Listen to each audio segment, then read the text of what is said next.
1. The danger of drinking and driving. A warning through experience. You emphasize the risks of driving under the influence of alcohol or drugs. It's simple to understand the danger, but surviving the consequences is uncertain. Your message is stark and direct. Even one drink could lead to disaster. A call for responsibility. With a personal perspective on the effects of trauma and disability, you remind others that they don't need to test these risks firsthand to know the cost.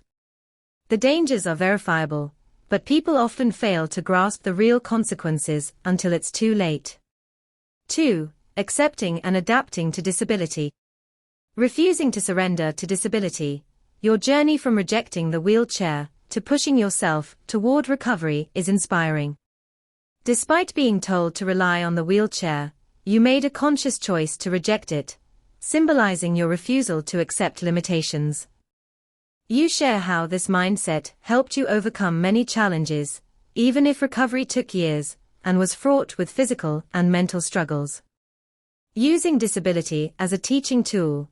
Despite the ongoing challenges you face, you turn your disability into a powerful teaching method.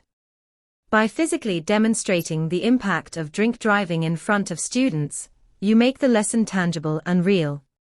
Your personal experiences with disability give your message authenticity and impact. 3. Expectations and their power. Influence of expectations on performance. You introduce the concept that expectations, both from oneself and from others, can significantly affect outcomes. Using examples like teachers being told students are gifted, you explain how mere belief can boost performance, even IQ scores. This highlights the psychological power of expectation in shaping reality. Self-expectation and influence. Expectations go beyond what others project onto us. They also shape our self-perception and behavior. If you expect the worst from yourself or others, those expectations can become self-fulfilling. However, positive expectations can lead to surprising and empowering outcomes, as you demonstrated in your younger years with job interviews, where your unwavering self-confidence led to success. Shakespeare's wisdom on virtue.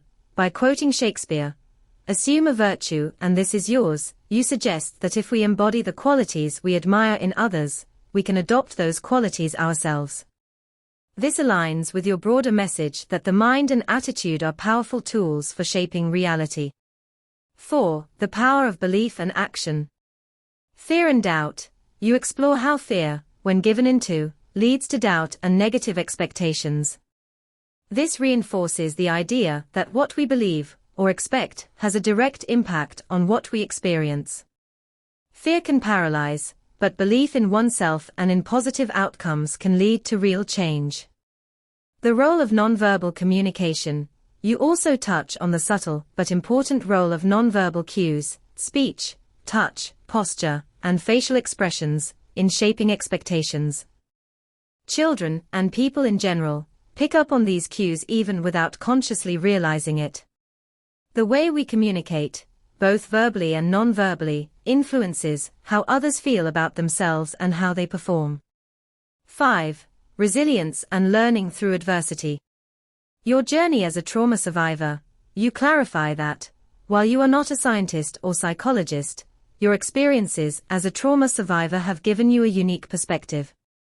Your addiction to research and your willingness to share your story make your insights accessible and valuable, even if they sometimes challenge scientific perspectives.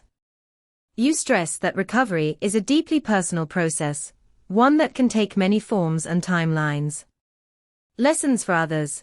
The key takeaway from your journey is that growth, recovery, and success are all shaped by what we believe is possible.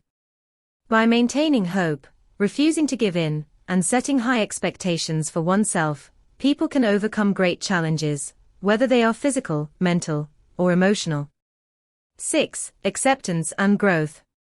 Acceptance without resignation.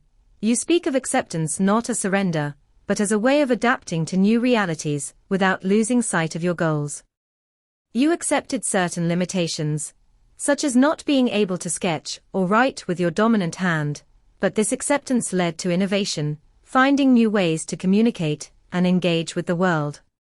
You learned to use your non-dominant hand and found creative ways to deliver your message, showing that acceptance can coexist with growth. Conclusion. Your story highlights the power of belief, expectation, and resilience in shaping both personal and societal outcomes. By refusing to accept the limitations imposed on you, whether from disability or societal prejudice, you demonstrate that people can ascend beyond their challenges. Your emphasis on the power of expectations serves as a reminder that what we believe about ourselves and others can profoundly impact our success and happiness.